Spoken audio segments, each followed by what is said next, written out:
Buenos días, lectores de AM. Yo soy Enrique Gómez Cermeño y tengo el gusto de estar hoy con la primer gobernadora mujer del estado de Guanajuato, Livia García Muñoz Ledo. Muchísimas gracias por estar aquí y un saludo a todos los que nos ven de la AM.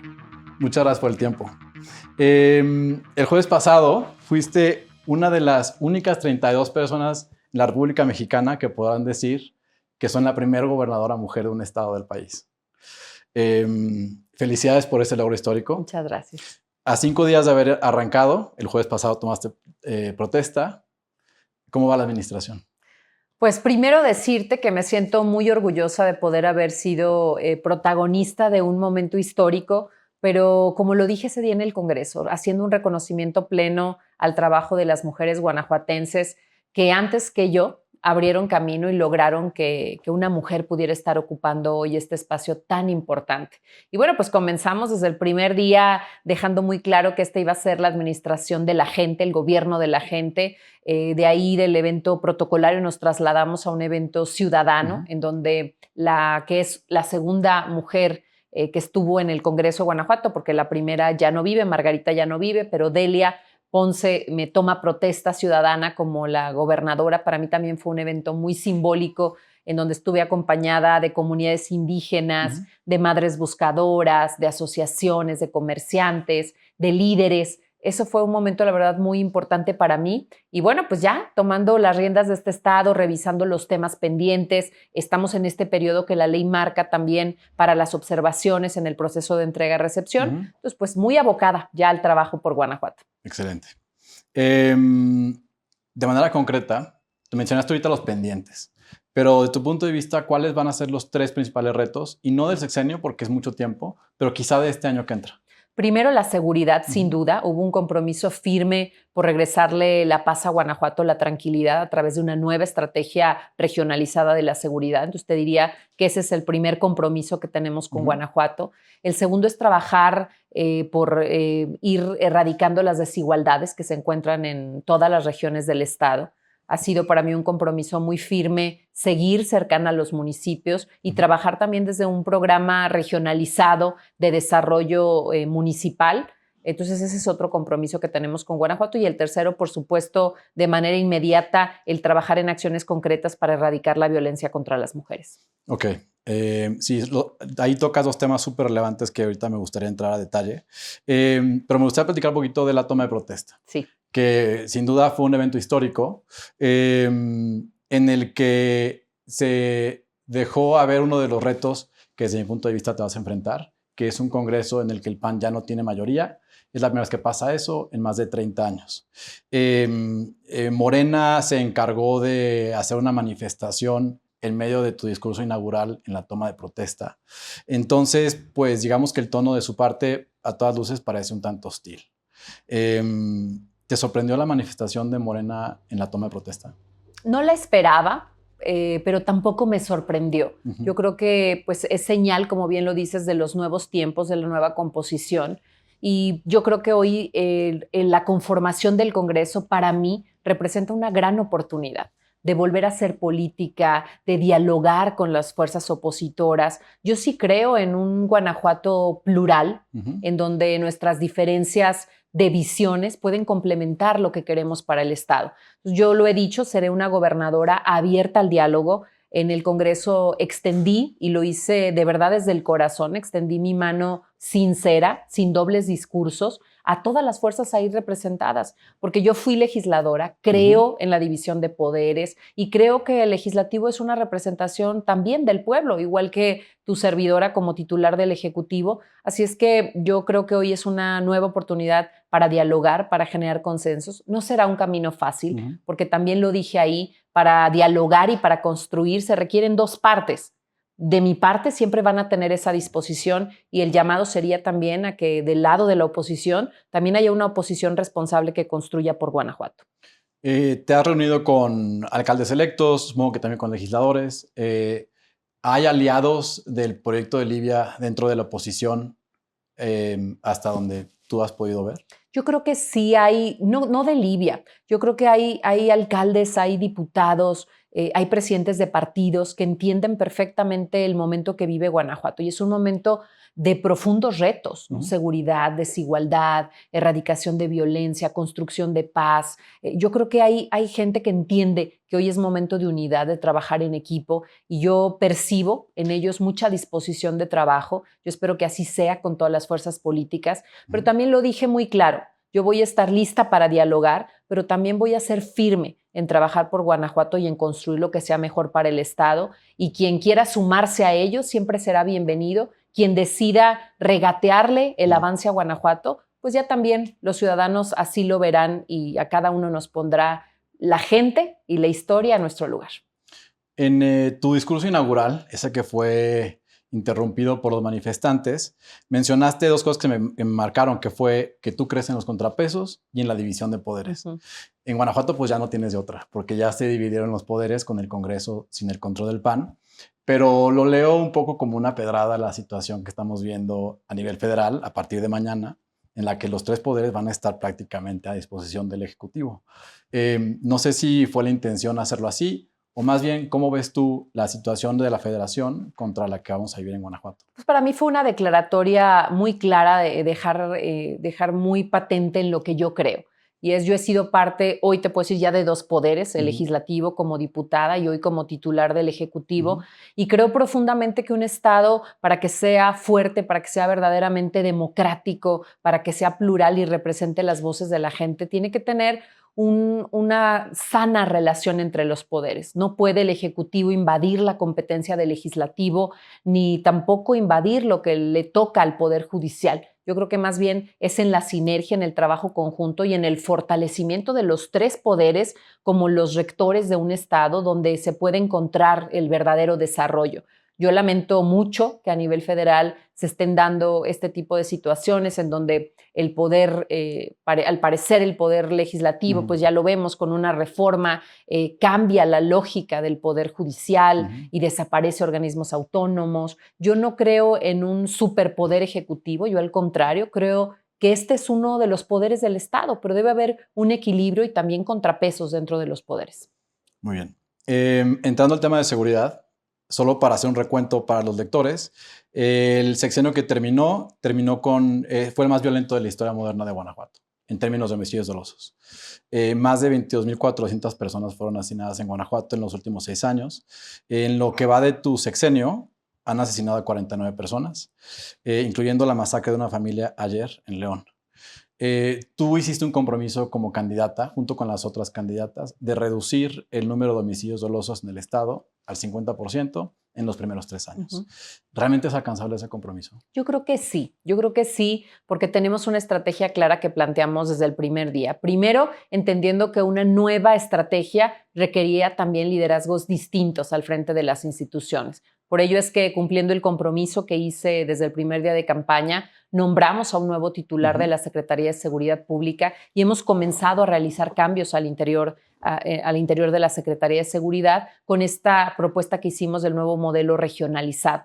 Ya muy pronto estaremos dándoles a conocer quiénes estarán a cargo de las diferentes regiones del Estado para trabajar de manera no solo coordinada, porque se habla mucho de coordinación, que hay que trabajar con Guardia Nacional, con Sedena, con los municipios. Y sí, es fundamental, pero coordinación sin inteligencia no es posible lograr el resultado. Hoy le estamos apostando a información de inteligencia, a coordinación de inteligencia que involucre sí tecnología, pero también presencia táctica en las diferentes regiones. Entonces sí creo que con esto y con una policía investigadora que coadyuve con los ministerios públicos para la resolución de los delitos de más alto impacto, vamos a poder bajar esta incidencia no solo en estos primeros 3 años al 50%, sino vamos a ir viendo de manera importante cómo van en decremento estos indicadores en el Estado.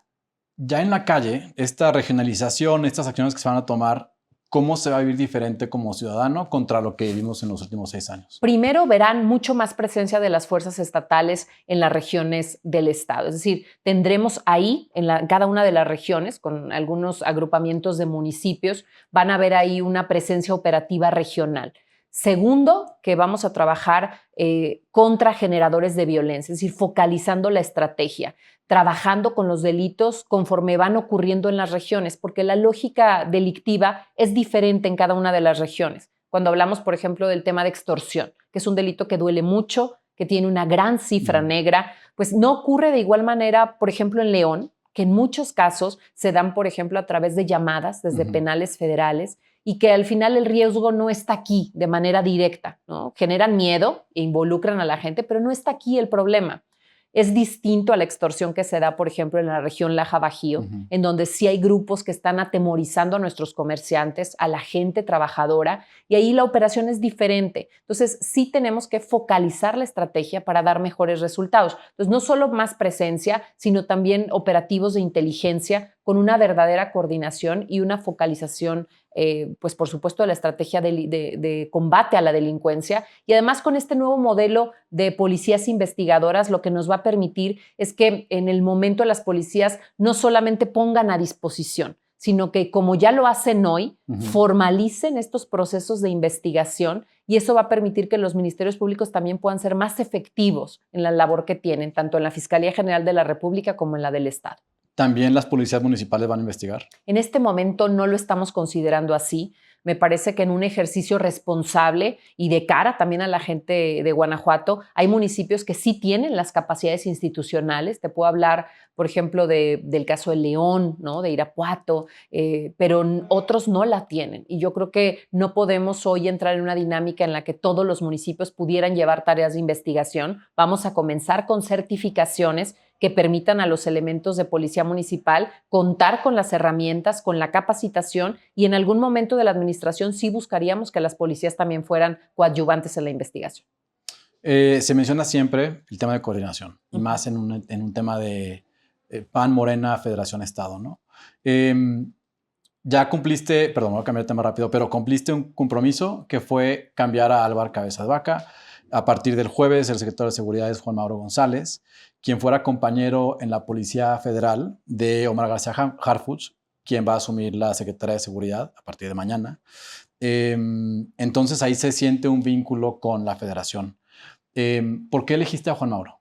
Fíjate que fue un arduo trabajo. Yo te puedo decir que de manera personal, en estos meses en donde quizá muchos medios de comunicación, muchos ciudadanos se preguntaban dónde está la gobernadora electa, yo te puedo decir que fue un trabajo de mucho análisis de los perfiles que yo quería al frente de la administración. Y tuve la oportunidad hace algún par de años de conocer a Mauro, de reconocer su trayectoria y cuando lo llamé para entrevistarlo y platicar sobre lo que yo veía para Guanajuato, hubo una gran coincidencia, no solo en su trayectoria, que tiene una gran trayectoria tanto en la Policía Federal, en temas de división antidrogas, que hoy es el gran problema que tenemos en Guanajuato, en grupos tácticos y de inteligencia y sobre todo en este nuevo modelo de investigación. Entonces, cuando platiqué con él y cuando me planteó cuál era la visión que él tenía, incluso aún todavía sin generar esta invitación, creo que de manera inmediata hicimos clic en lo que necesitaba Guanajuato, revisé su trayectoria de manera personal,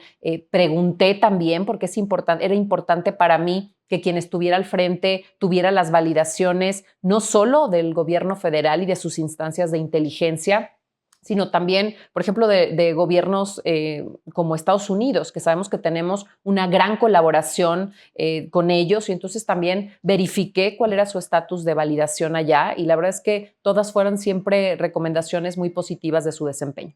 Entonces, digamos que tiene el visto bueno de García Harfuch. Sí, te puedo decir que hemos estado trabajando con él en este proyecto de seguridad para Guanajuato y desde el primer momento, en por lo menos las 3 reuniones que he sostenido ya con él, todo lo que hemos dicho siempre es que la persona que esté al frente tiene que gozar de credibilidad, estar a la altura del reto y contar con las cartas credenciales necesarias para garantizar la seguridad. Entonces yo estoy segura que el secretario Omar va a ser un gran aliado de Guanajuato y que va a trabajar de la mano de Mauro y de tu servidor. Ok. El otro compromiso ligado al tema de seguridad es que se iba Carlos Amarripa. Hoy, obviamente, siendo autónomo, sigue en su puesto, pero tú mencionaste que ya estaba platicado, negociado, acordado su salida. ¿Cuándo se va Carlos? Bueno, primero decirles que voy a cumplir mi palabra, empeñé mi palabra en que esto iba a ocurrir y muy pronto van a tener ya noticias de ese tema. ¿Quiénes son? Tengo entendido que la gobernadora propone 3 personas para ser el sucesor del fiscal. ¿Ya tienes esos perfiles? ¿Nos puedes dar algún adelanto? El proceso, cuando se da ya la ausencia definitiva del fiscal, es que tu servidora, como titular del Ejecutivo, nombre un encargado o encargada de despacho, en tanto transcurre el plazo legal que se marca para que el Congreso envíe 5 propuestas al Ejecutivo. El Ejecutivo regresa una terna, 3 personas, y es el Legislativo quien determina de esos 3 perfiles quién ocuparía la titularidad de este organismo autónomo. Considerando que hay un Congreso dividido, ¿qué pasa si el Congreso decide que ninguno de las ternas es el que se queda? Bueno, hay varios supuestos que contempla la ley. Por ejemplo, si el Congreso no enviara estas 5 personas para validación del Ejecutivo, yo puedo enviar ya la terna, y si el Legislativo no determina de esa terna quién pudiera ser, el Ejecutivo podría nombrar al próximo fiscal. ¿Qué va a cambiar o cómo ves tú los cambios en términos de esa fiscalía? O sea, ¿qué esperarías tú del nuevo fiscal que no se vio con Samarripa? Pues primero, un fortalecimiento institucional. Creo que la fiscalía como institución es una fiscalía fuerte, con capacidad, con tecnología, con preparación, con funcionarios comprometidos. Sin embargo, creo que hay que fortalecer la labor sobre todo de los ministerios públicos, y creo que ahí las policías investigadoras van a ser de gran ayuda. Pero yo sería una creyente de que hay que apostar al fortalecimiento de los ministerios públicos para que haya un trato, sobre todo a las víctimas, mucho más cercano, mucho más empático y mucho más respetuoso de sus derechos humanos. Eso en primer término. Y creo además pues que quien esté al frente de esta encomienda tendrá que hacer un trabajo muy cercano con la propia Secretaría de Seguridad Pública, con las instancias federales para trabajar en el tema, y por supuesto que fortalezcamos, ¿no?, la integración de carpetas, sobre todo en los temas de delincuencia organizada y de narcomenudeo, que aunque sabemos no nos toca al Estado, yo creo firmemente en que no puede ser esta una administración que le apueste pues a echar la pelotita a otras instancias, sino cómo contribuimos y coadyuvamos a que la propia Fiscalía General de la República pues coadyuve a la integración de carpetas que permitan detener a los generadores de violencia. Entonces, ¿tú esperas que ahora sí se responsabilice la Fiscalía del Estado de temas de crimen organizado, por ejemplo, que generalmente, como tú mencionas, se echa la bolita a la Federación y que depende del fuero federal? Somos coadyuvantes. Yo lo que creo es que todas las autoridades somos coadyuvantes y no podemos decir a mí no me toca cuando se trata de un tema tan serio. Así es que el llamado será, por supuesto, en pleno respeto a esta autonomía, a que haya una participación más activa. Hay un par de temas específicos de seguridad que me gustaría tocar. Uno es Celaya. La policía municipal fue desarmada por la Guardia Nacional por una revisión, entonces hoy a todas luces están encuartelados. Desde que asumió el control la Guardia Nacional, la situación de violencia en Celaya ha empeorado. Entonces, la pregunta es ¿cómo van a garantizar la seguridad de los celayenses? Bueno, creo que lo que acaba de ocurrir hace poco con esta situación que comentas es un claro ejemplo de que no podemos eludir la responsabilidad que tenemos como autoridades, ¿no? No es asumiendo que es solamente una autoridad la que va a lograr la paz y la tranquilidad. Yo lo veo de esta manera. Creo que hay que trabajar de manera coordinada, y en el caso de los municipios, que sin duda son el eslabón más débil de la cadena de autoridad en materia de seguridad, pues tenemos que ser nosotros subsidiarios también, como Estado y como Federación, de ese tema. No se trata, por ejemplo, de llegar e imponer mandos únicos, ¿no?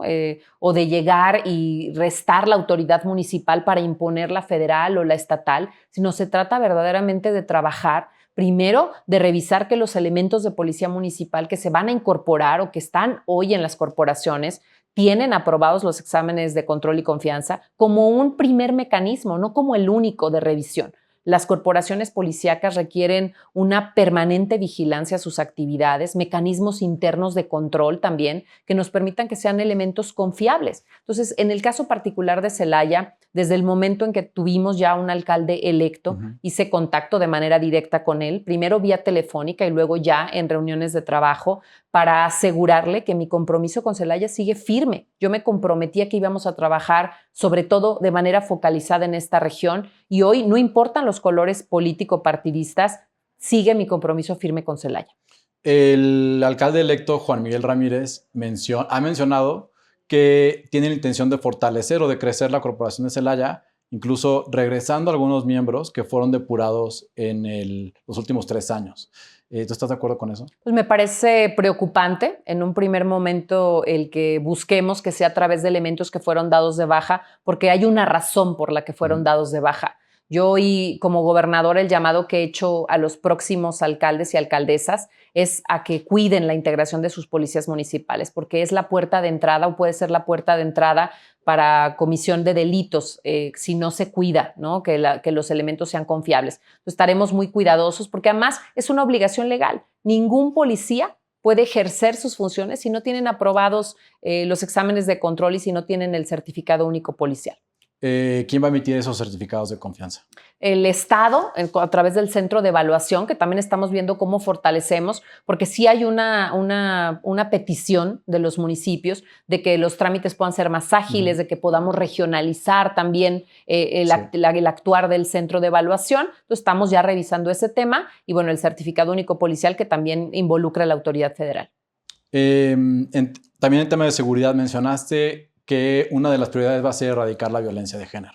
Justo el miércoles, fue emitida una alerta de género por la Comisión Nacional de Derechos Humanos en 17 municipios en los que el feminicidio ya es preocupante. Acabas de salir de una reunión con esos municipios.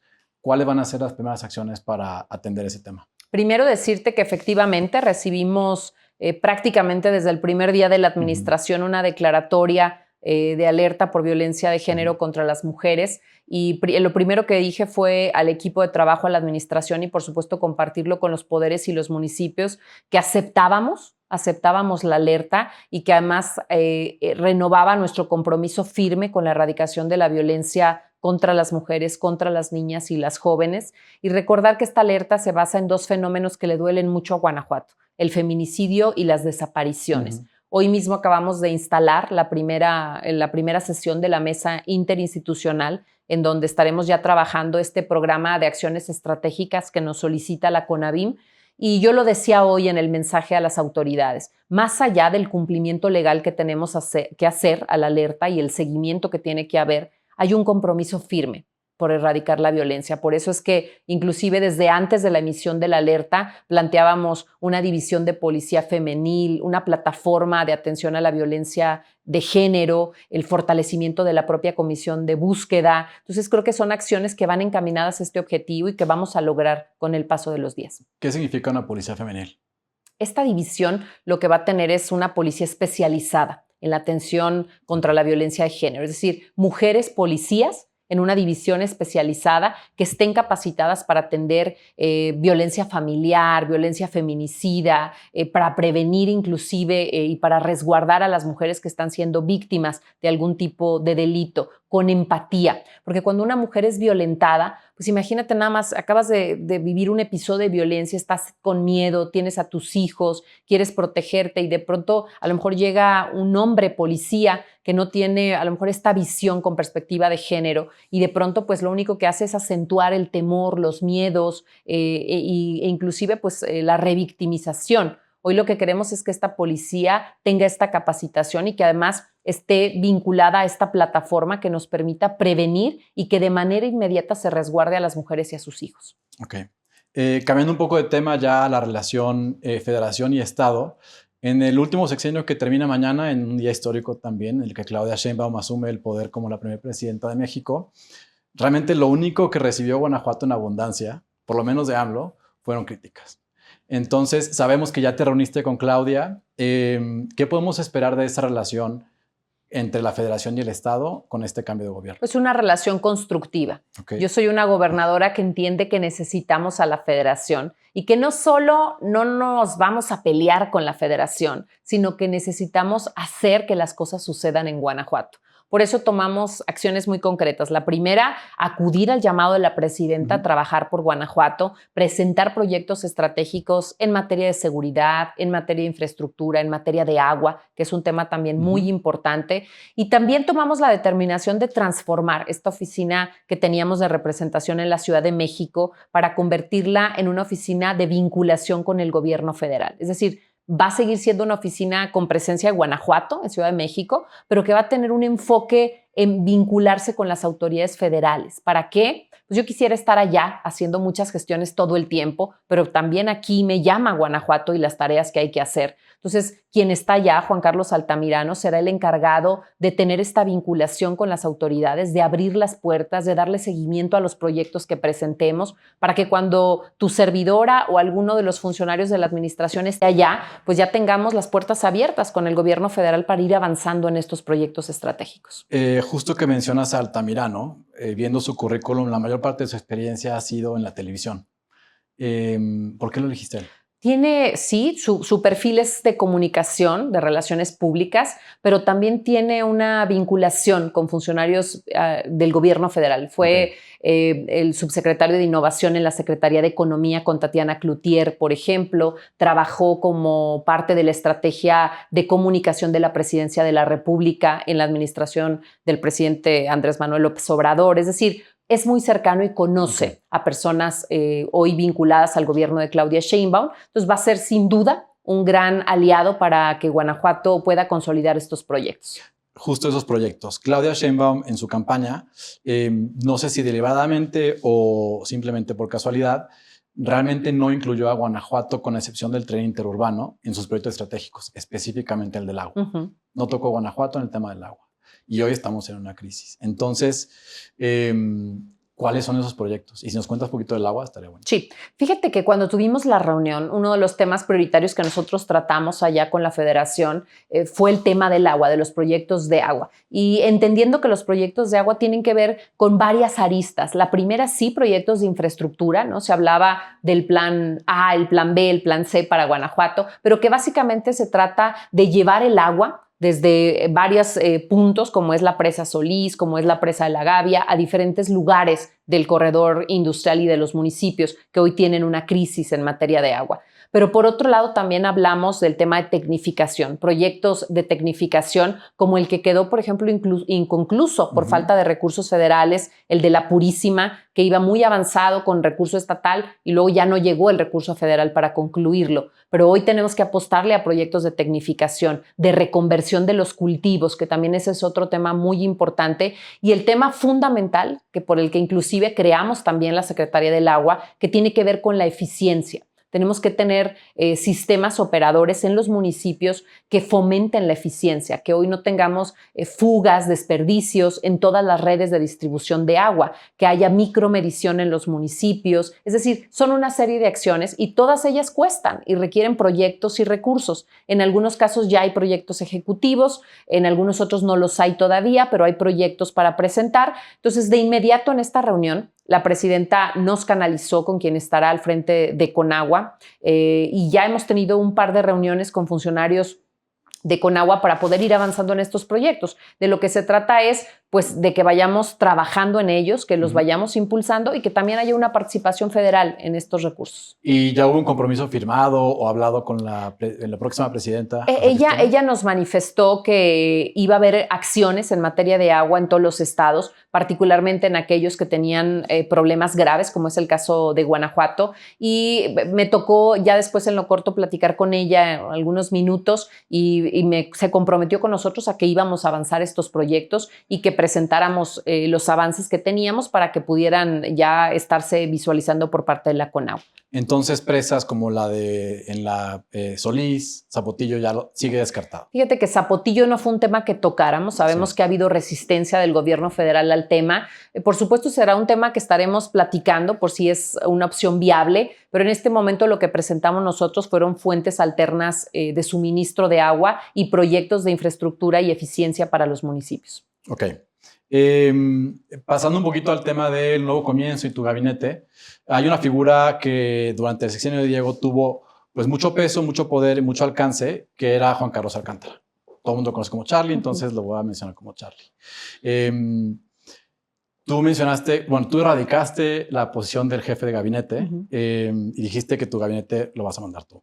¿Charlie va a participar en tu gobierno? Fíjate que justamente cuando planteábamos cuál iba a ser la estrategia y la lógica de esta nueva administración, hablábamos de que íbamos a replantear cuál era la forma de ejercer el liderazgo y la administración, porque creo que cada persona que llega como titular pues tiene su visión, tiene su forma de ejercer su liderazgo.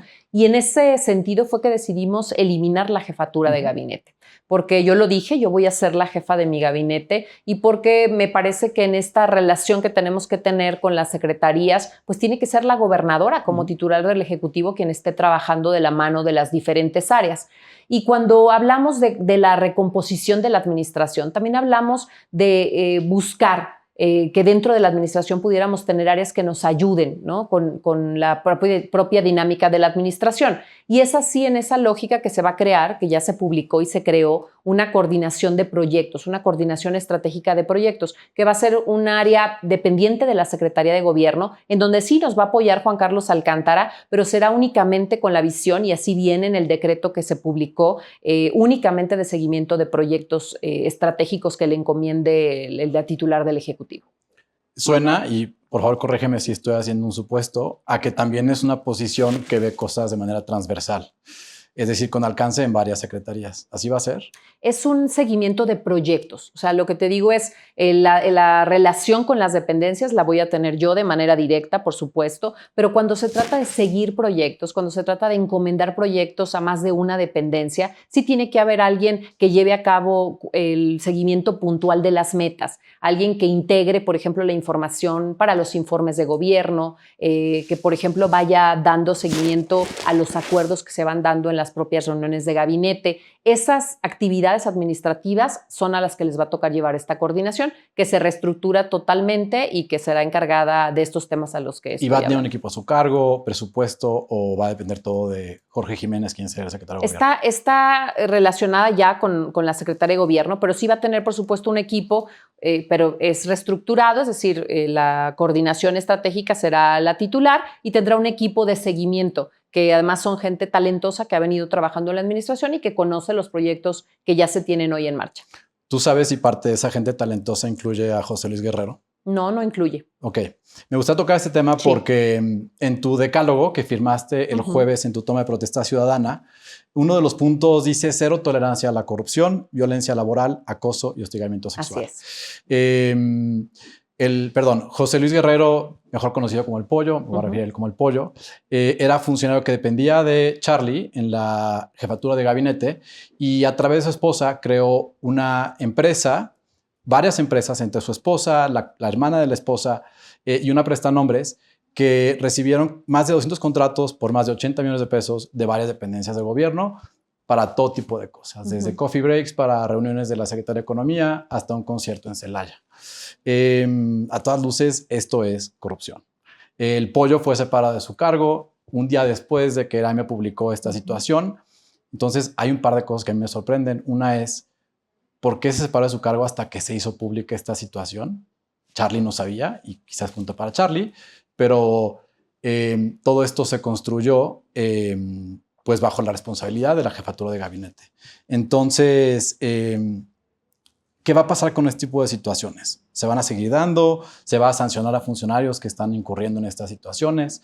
Y últimamente, ¿por qué nadie responsabilizó a Charlie? Mira, yo te puedo decir que fui muy clara, incluso en establecer en este decálogo que una de las principales características de este gobierno será primero la transparencia. Queremos un gobierno proactivamente transparente. Excelente. Y segundo, que aquí no habrá tolerancia a la corrupción, al acoso sexual y al hostigamiento laboral. Y particularmente en el tema de corrupción, yo he sido siempre una mujer que tiene las manos limpias, a la que no le pueden señalar ningún tema de corrupción. Y yo quiero que desde el nivel más alto hasta el más bajo de la administración, todos los servidores públicos nos dejemos llevar por esa línea de cero tolerancia a la corrupción. Y eso implica no solo que no toleremos los actos, sino que además esos actos se denuncien, se investiguen y se sancionen. Por ello es que inclusive en un área tan importante para mí como lo es la Secretaría de la Honestidad, está una persona también que es Arcelia González y que en su momento llevaré a la ratificación del Congreso, porque sí lo marca la ley, pues que de entrada no es del partido político al que yo represento y segundo que es una mujer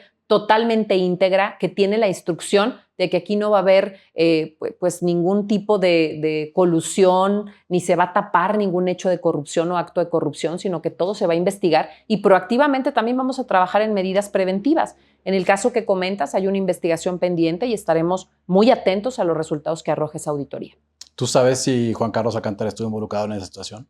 No lo sé, habrá que preguntarle a él, pero yo lo que creo es que... Él lo niega, perdona, él lo niega. Yo lo que creo hoy es que este gobierno y todos los funcionarios que forman parte de él tienen que alinearse a esta política de cero tolerancia. Y yo reitero, y lo digo de manera muy clara, a todos los funcionarios a los que he invitado a trabajar esta administración les he dicho que su desempeño es el que va a marcar el que continúen o no en esta administración. Nadie tiene un contrato aquí por 6 años. A la única a la que eligió la gente para estar 6 años es a mí. Todos los demás tendrán que dar resultados y comportarse a la altura de este gobierno que va a ser transparente, que no va a tolerar la corrupción y que, por supuesto, también va a erradicar toda práctica de violencia al interior de la administración.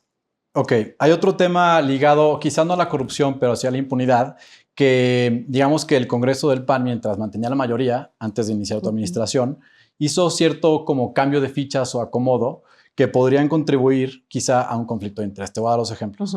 En el Tribunal de Justicia Administrativa, que es el encargado de sancionar o de juzgar a cualquier irregularidad dentro de funcionarios públicos o dentro de la función pública, quedaron por lo menos 2 magistrados que tienen vínculos muy cercanos a pues, personas de la administración actual y de la pasada. Una de ellas es Elvia Durán, la esposa de Carlos Amarripa, que queda como magistrada, y el otro es Vicente Esqueda, que es esposo de Rosario Corona, la secretaria de Nuevo Comienzo.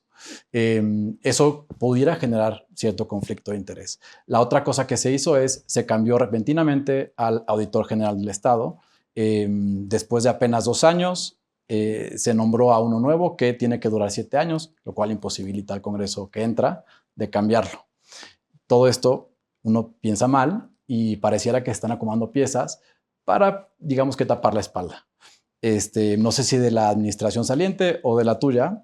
¿Esto no contribuye a la impunidad que hemos visto en Guanajuato? Bueno, a ver, yo te voy a decir una cosa. Te dije que yo era muy respetuosa de los poderes del Estado, pero así como soy respetuosa de los poderes, también lo soy de sus decisiones. Yo no tuve ningún involucramiento en una decisión que es netamente del poder legislativo.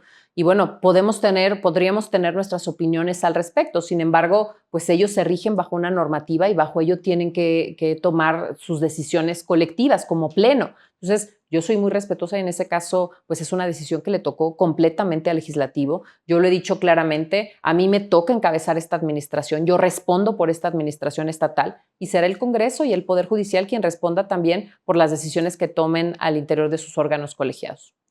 ¿Tú crees que se pueda dar ese conflicto de interés en situaciones en las que el encargado de juzgar irregularidades en los funcionarios públicos pues es el esposo de una secretaria?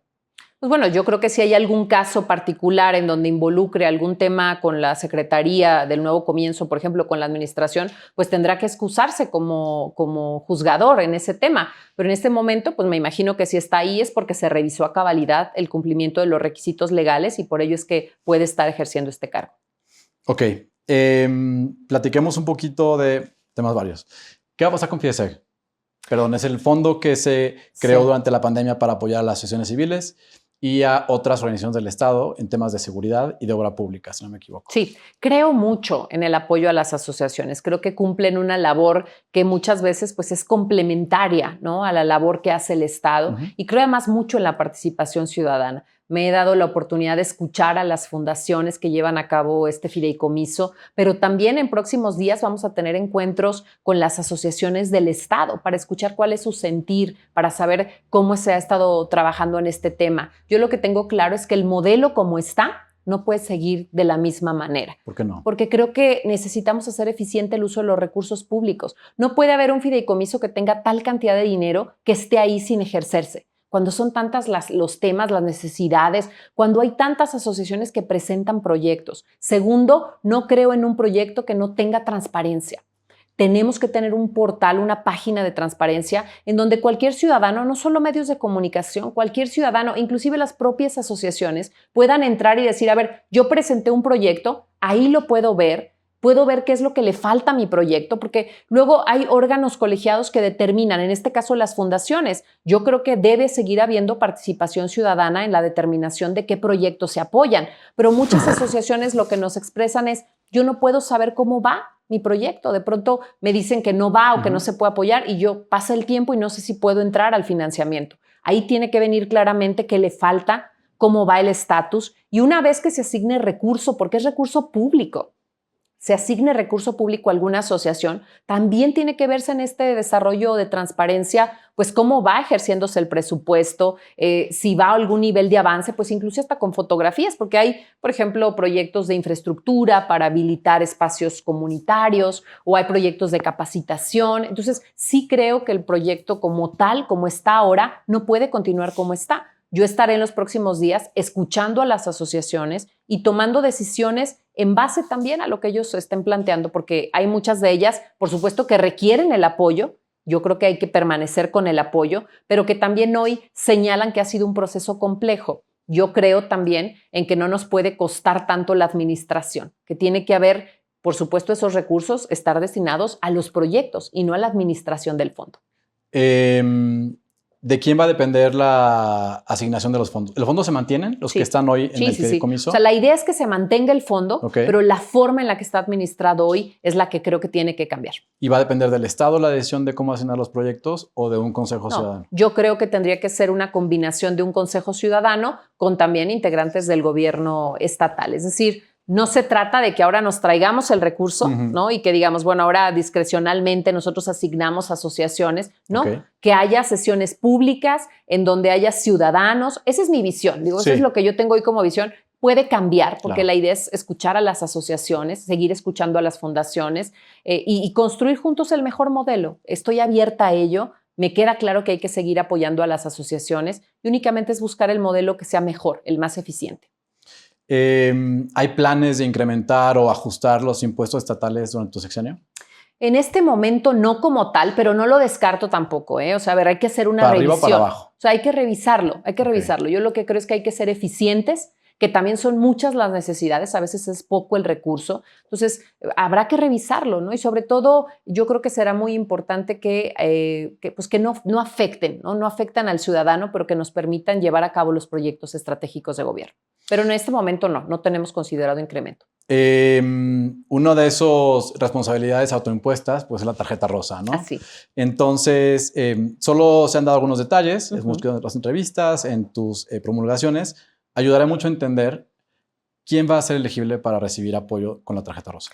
Bien importante este tema, porque además hay muchas mujeres que nos preguntan. Yo quiero decirles que mi compromiso sigue firme con el apoyo a las mujeres, pero la tarjeta rosa es solo uno de los elementos de una gran política de atención a las mujeres en Guanajuato. Entonces, estamos muy próximos ya a presentar esta política integral, que no solo es la tarjeta rosa, que sí es un elemento muy importante de apoyo y empoderamiento económico de las mujeres, pero también viene una nueva estrategia.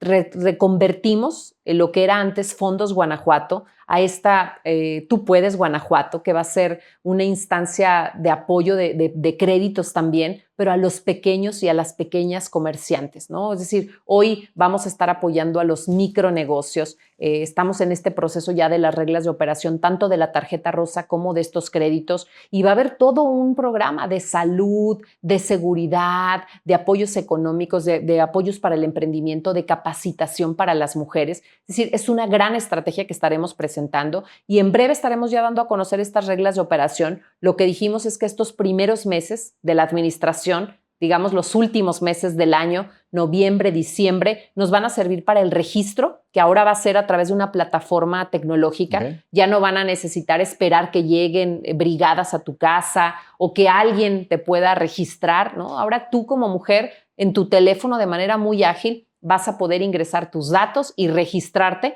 para que a partir de enero comencemos con el programa de la tarjeta rosa.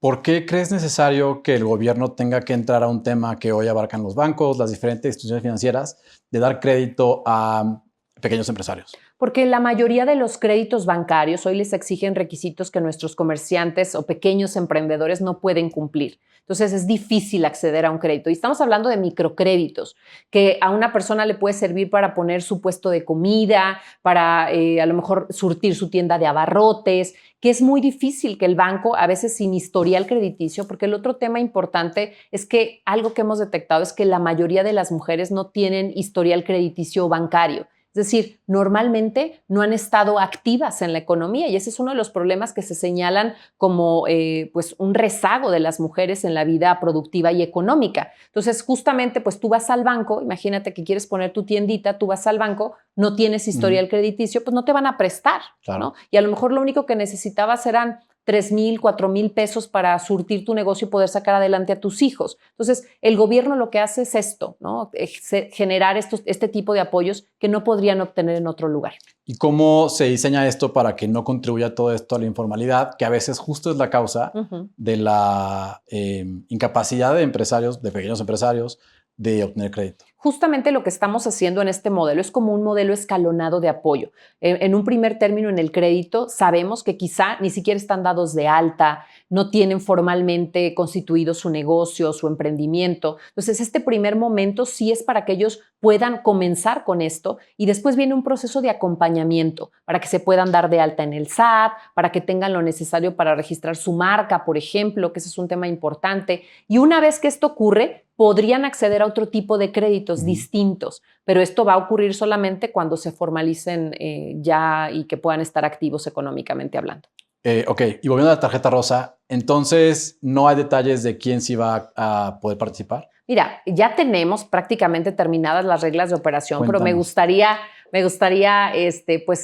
ya darlo a conocer formalmente, porque luego yo sé y me escriben muchísimo en redes sociales. O sea, yo creo que lo más importante será ya darles a conocer los detalles, pero por supuesto va a ser para madres de familia y ya les vamos a establecer el rango de edades, que eso es algo importante, madres de familia y un rango de edades que sea universal, ¿no? Ese rango de edad va a ser universal y va a ser un acceso muy sencillo a las mujeres a través de su teléfono. Tomando un ejemplo simple, ¿tú serías elegible para el apoyo a la tarjeta rosa? Podría ser elegible, sí. Bueno, ahí hay una pista. ¿De dónde va a salir el dinero para la tarjeta rosa? Bueno, estamos justamente en el análisis presupuestal. Se tiene una compactación de programas sociales. Hoy, con la nueva administración, también viene un replanteamiento de las prioridades. Entonces, lo que estamos haciendo es, en muchos casos, compactar estructuras administrativas, en otros, compactar también programas de apoyo social. Es decir, hoy no todos con una medición que tenemos han dado el resultado que esperábamos, entonces se van a compactar algunos programas sociales y, por supuesto, presupuesto que ya se tenía visualizado en su momento, tarjeta Mujeres Grandeza, que ahora pasará a ser la tarjeta rosa. ¿Alguno de esos proyectos incluye, o de compactación incluye Planet Youth, por casualidad? Se está revisando el tema de Planet Youth. Yo creo que es una herramienta de prevención importante, sobre todo de diagnóstico, y que en un primer momento nos dio herramientas muy importantes sobre la evaluación de cómo estábamos en materia de adicciones en el Estado. Habrá que visualizar qué es lo que queremos para el futuro y, sobre todo, en mi visión es trabajar sí de manera preventiva, pero también en el tema de tratamiento de adicciones. Okay, muy bien. ¿Tienes pensado solicitar al Congreso algún endeudamiento para algún proyecto específico? No lo descarto. En este momento estamos trabajando en ello, pero me parece que hoy, después de haber escuchado a los alcaldes, a las alcaldesas, con todos los proyectos que les pidió la gente en campaña, que a nosotros también nos piden, y con el diagnóstico del banco de proyectos que tenemos, pues sin duda creo que se va a hacer necesario para financiar estos proyectos, sobre todo en el ámbito municipal. Pensando en 6 años que vas a estar entregando tu gobierno, ¿cómo te gustaría que recordaran los 6 años de Livia? Y en un par de aspectos. Obviamente hay el tema de transformación en la seguridad, de políticas sociales, pero a veces también lo que se queda pues es la obra, ¿no? Es lo que se queda físicamente. De esas dos partes, ¿cuál crees que va a ser el legado de Livia? Mira, primero un Guanajuato más seguro, un Guanajuato donde todas nuestras familias puedan vivir en paz, vivir mejor. Esa es mi principal encomienda hoy.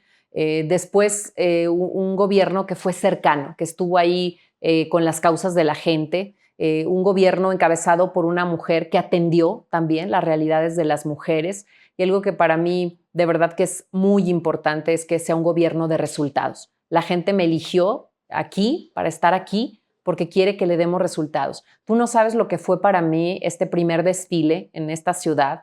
Y escuchar a la gente, ver a las mujeres entusiasmadas porque una mujer estuviera al frente. Me decían, Livia, yo confío en ti, Livia, no nos falles, aquí estamos y te vamos a apoyar.